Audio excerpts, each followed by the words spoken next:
Welcome back to Dial Twang. I'm Dave. So, I almost didn't do an intro demonstration on this one. And I always do a jam. I make the backing track, I mess around, I come up with some chords that I like, or a lot of times when I'm working in the lessons, we'll come up with loops and ideas and stuff. And sometimes I'll say, I really like that one, make a backing track out of it the next day. And that's what happened on this one.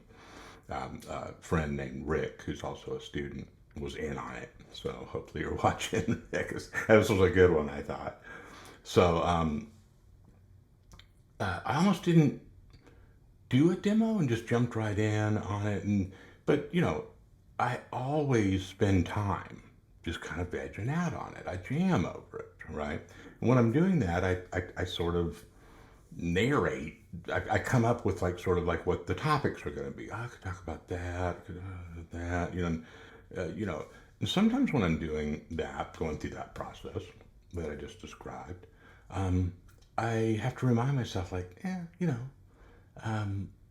don't take it too far. It doesn't need it. We're content creators. Oh, the folks that you're watching on here and on YouTube, and so we're, job security or something. Part of us is that we're analyzing ourselves all the time and what we're doing so that we can present it to you, right? That's important, useful to you, hopefully. But it needs to also be, there's a, point of diminishing returns sometimes, right? If you grab this backing track right now on that file below and put that on and start playing and you feel good and your ears going where you want it to go and stuff, man, you might be done. That might be your purchase, your benefit that you get from this one. Just jam over that backing track, right? Hopefully you watch the video too. Of course, that's my goal, and others that are doing this. But it's just suggestions after that, right? If you got a game plan, your stuff's working out, and you're good, right? And so none of this stuff is ever a correction or, oh, you should be doing this, not just that. No. So anyway, I just wanted to mention that, a little bit of online or content creator, reflection, confessions, whatever, is that we're, like Henry James said about writers. A writer is a person walking down the street thinking about a person walking down the street. Okay? That's what a content creator, a guitar teacher on YouTube is doing. Somebody playing guitar, thinking about somebody playing guitar. We have to be careful ourselves to not be doing that all the time, right? Sometimes I try to do the intro like I'm just at a gig or something. I try to shut all that off, right? Then I go back and say, okay, here's what we could talk about. You don't need to know all this stuff behind the curtain or whatever, but maybe it's useful to you. But the main message is, don't let this stuff, be projected towards you in a way that makes you think it's the right thing to do or something like that. No. It's follow your ear and use the information that you get from me and other creators to, further investigate your own sound. All right? Now let's have some fun. I played the chords at the beginning of this. And there's a couple things I do want to mention here in a little bit, theory-wise. But for the most part, we're just going to have some fun and jam with this. Let's put it on. It's E minor to E minor, D. Again, E minor, D, A minor, G, then hold this D.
nice, kind of a groover, right?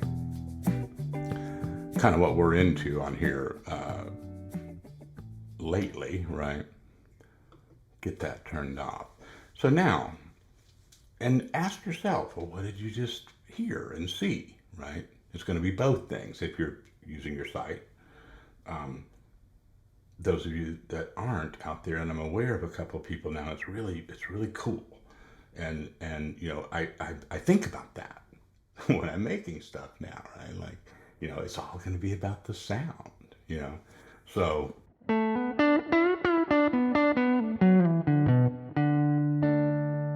right, our first two chords are E minor or E minor 7 to D, and I'm playing a lot of stuff out of that D major pentatonic. Makes sense, kind of like a 2-1 maybe chord change.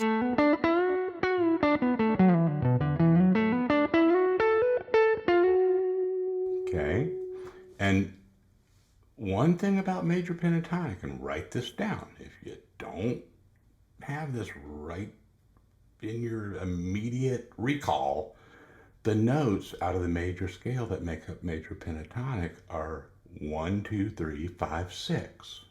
Okay, one of the notes that's excluded from the 7 to make that 5-note scale is the 7th. There's no 7th. Okay, so you always hear me talking about, is the 7th going to be natural or flatted? If you have lessons with me, you're very familiar with that quiz, right? And there's not always just one answer to that. But in a diatonic, you know, situation, if we say this is the 2 and the 1, that 7th of that D would be a natural 7th, okay? Right, the note would be C sharp.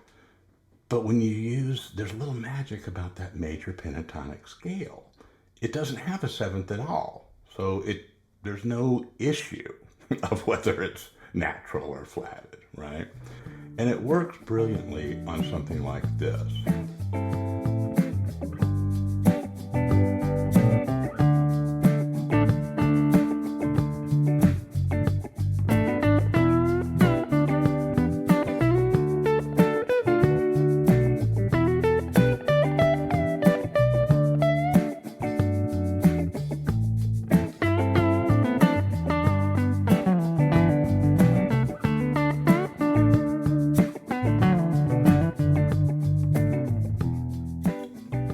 Okay, so I'll let you kind of park the video for a second, grab that backing track, you know, and have both things working if you can. Open up another window or an MP3 player and be trying this stuff out as we go. Now, when it changes to the,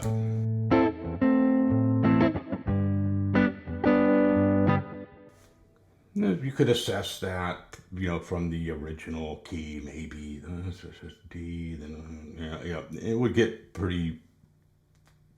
kind of out there pretty quick or whatever.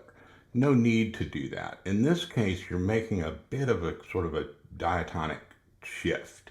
And let's just say we're going to look at it the same way as we did this minor to a major triad, a whole step down, sorry. And the same thing here, 2, 1. Okay, so now we're kind of in G, if you want to say that, right? Up here we're kind of in D, right? Okay, so some of you right off the bat now are thinking, oh, 2-chord Dorian. Does that mean he's saying that we could do that could be an E Dorian over this part and then an A Dorian? Keep that in mind. Test it out, right? Do your own, test your own theories on that. How that affects the D, if this is the 2, 1, then the implication there is that the D would be the 5 chord, right? It would be if we're going with that theory that being in G, that 5 chord would be dominant. It would have a flat 7. Okay, so we just got done saying that up here in that first half, I'm using, um, if I go to a 7-note scale, if I stay in that major pentatonic, all bets are off. Or this it doesn't. There's no seventh. There's no C or C sharp being used in there. If I strictly play the major pentatonic notes. But if I put that full D major scale in there, I'll get something like this. We'll see where we are. So that's that D at the end.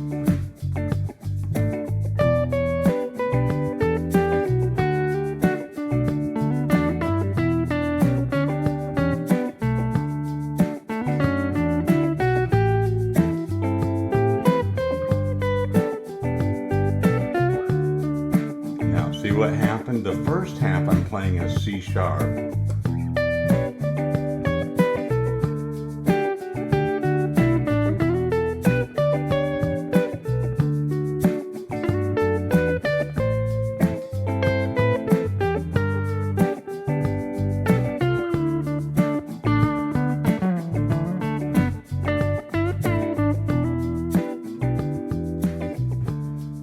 Now,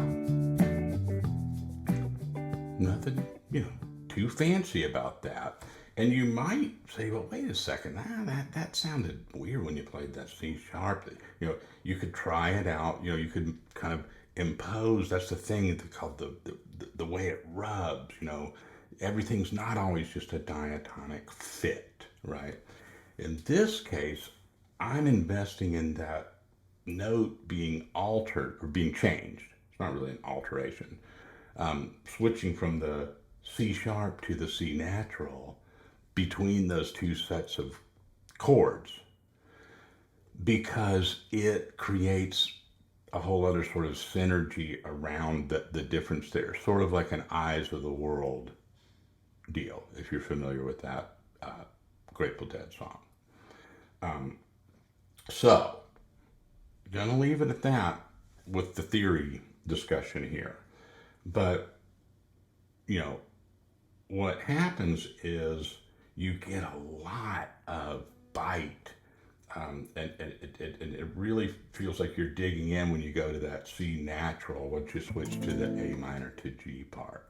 All right. And there's one other little thing I'll talk about here before we get you to the backing track. So, D major pentatonic, okay? And I guess if you wanted to test out some other theories, you could say, well, wait a minute. Now you said that A minor, we were looking at that as a 2-1. I could go down and do like some G major. Try that out. You want to have, some variation, but you also want to have some overriding sort of unity to it, right? You see what you'll select your own flavor for those things. Now, one thing I will add to what we just said is that if we treat this as the 2, and then the 1, and then this is the 5, it seems like that one then would be held as the time over which that D chord is being held, we would address it as the flat 7 version, okay? And you can do that. I've tried it both ways. This was my little experiment with this. And what happened was I noticed that, I'm running out of backing track. I'm going to have to make a little edit right here, and then I'll be right back and I'll show you this. All right. So just before that little cut there, we were talking about addressing the D at the end of the loop, right? The 2 measures of D that are held at the end of the progression, right? Before it goes back to the E minor. And don't want to make too big a deal out of this, but I'm going to let you kind of sort it out here. I'm going to give you 2 versions of it. The first one, over that D, when it gets held, I'm going to play it as a dominant 7 chord. So I'm going to have that C natural in there.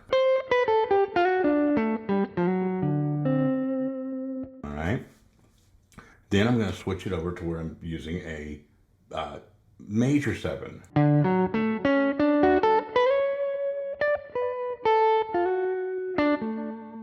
over that D. And, see if you can work it out. The two 7-note scales there, here's our quiz for today. I haven't said it in this whole video. I said the major scale. But when we move to, and we treat that as a 5 chord, I'm only playing a triads in the backing track.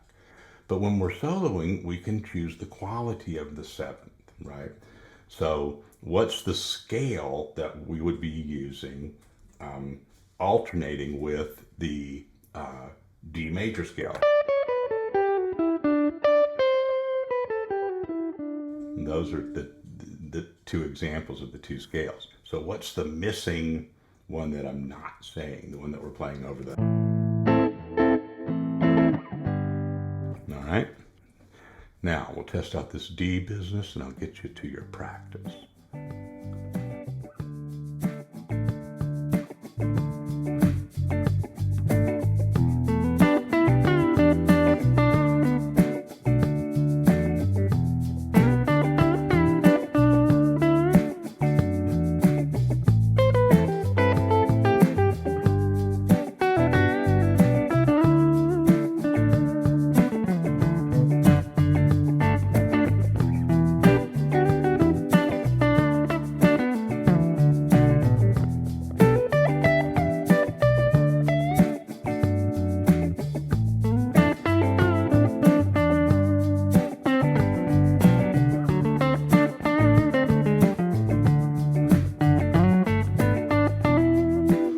Those were both the D7, the dominant 7. Now I'm going to use a major 7 to fill in.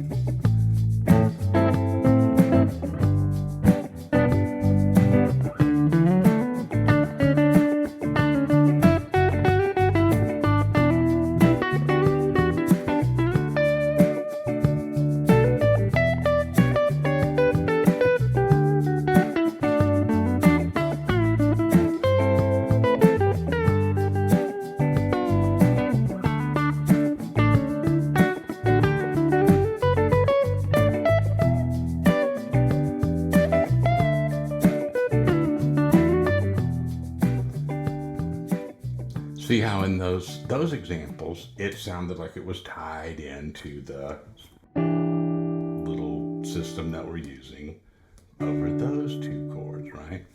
And if you think back to the beginning of this video, the most important principle was, if you're using that D major pentatonic and it's working out, it's all good, right? But give me some comments there on what those two scales are. Well, we're also using the major pentatonic, so 3. I got major pentatonic, the D major scale, which we already talked about, and what other scale would we be using over that A minor and G, and sometimes one of the versions of how we were holding the D there at the end. All right, let me know how this goes. Hope you enjoy this track. Thanks, Rick, for helping inspire this one. I'll see y'all next time.